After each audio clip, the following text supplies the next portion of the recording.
Y'all, so I was last week years old when I realized that I didn't necessarily have to put my children in a private school here in Africa. Well, specifically in South Africa. But in this video, I'm going to talk about how you can enroll your child in an international school here in Tanzania. So if you're new here, welcome. My name is Ashley.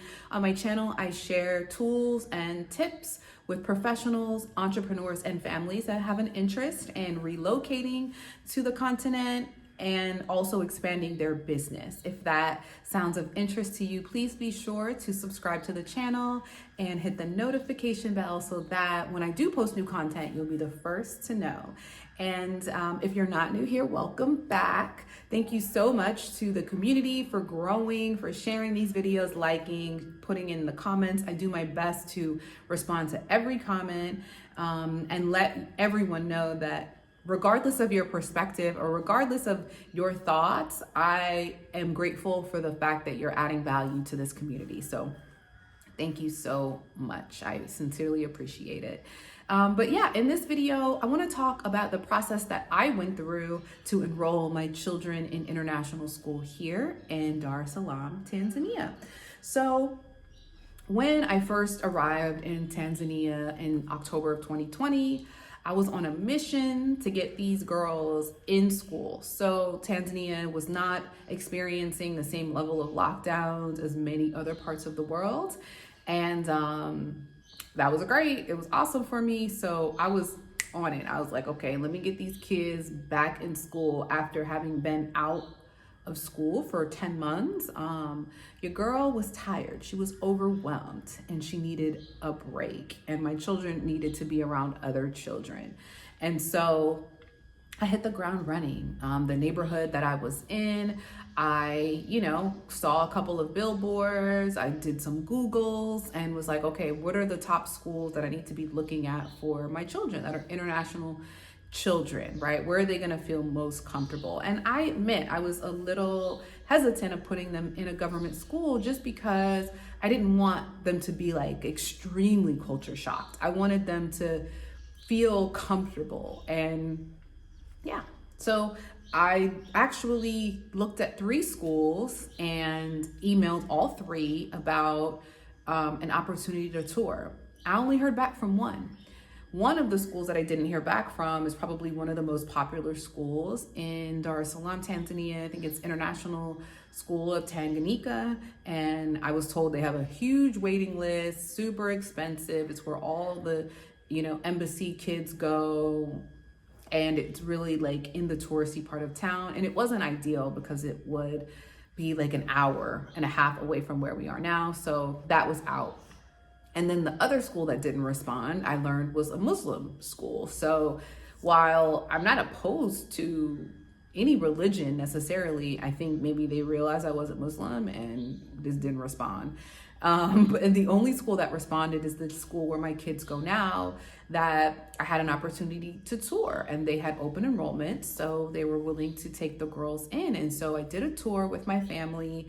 We went to the campus that actually would serve both of my children at the time. And it was cute. It was quaint. It was in a great location. And I recognized that there were a lot of other expats that had their kids at that same school. So I felt like, okay, we could do this. And when I looked at the fees, they were affordable for me at the time. And so I asked them, okay, well, what is needed from me to get the girls in school? And they were like, pay the application fee. We'll have your oldest daughter take an exam, an entrance exam. So she'll test to see where we can place her. And then you can bring them to school. So I was like, oh, they don't need any special visas or anything like that. And so that goes into my next point. Once we were able to get them enrolled in school, I was able to get a letter from the school saying, hey, they are currently in school. And with those letters, I was able to apply for their student visas. So they were able to start school without any, residential documentation.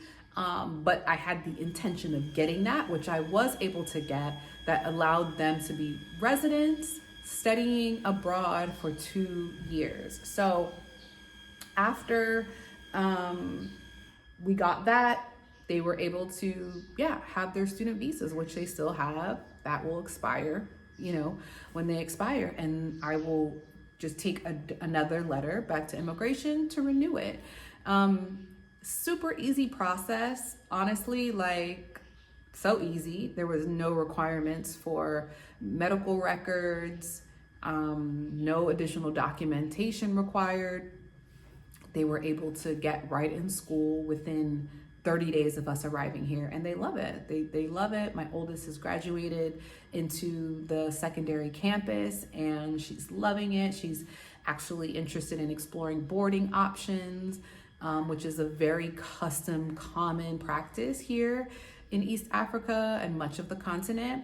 So school process was very easy and less intimidating than I thought. And one of the highlights and a bonus to this process was my daughter was able, when she took her entrance exam or her test to see where she would be placed, she was actually able to be placed a grade above what she would have been in the US. So and this wasn't based on a standardized test. This was based on her ability to learn and comprehend the information that they were sharing. And I won't say that this is because American education is better than that of Tanzania. In fact, that has leveled out, I think, this last year, because the pace at which they are learning and educating their children is a lot more rigorous than that of the US. But her interest and her intention and her passion to learn has come through also, I believe, just because of her environment and the way in which she's supported and allowed to really explore and expand her learning and her knowledge. And listen, I loved the school that she attended in the US. It was a public charter school. I don't think that's probably not a right thing to say, because it can't be public and charter, but a charter school, KIPP, Strive. I was infatuated with the curriculum and the teachers there. I was very much involved in the school. I was an advocate and still am in many ways. But the environment is just different. There's a lot of outdoor learning. There's a lot of, intentional sciences and technology and foreign language and things that she just wasn't offered at KIPP, and isn't really a cultural norm in the US until you reach a certain age. And she's thrived because of that. So I hope this video was helpful. It's a seamless, very easy process to enroll your children in international school here in Tanzania. In the next video, I will share what that process looks like in South Africa, and it's not the same at all. So if this video was helpful, please be sure to like it, and make sure you subscribe to the channel. And if you have an interest in moving your family, your business to Tanzania, I'd love to support you in that process. Feel free to connect with me via the links below, and I'll see you in the next video.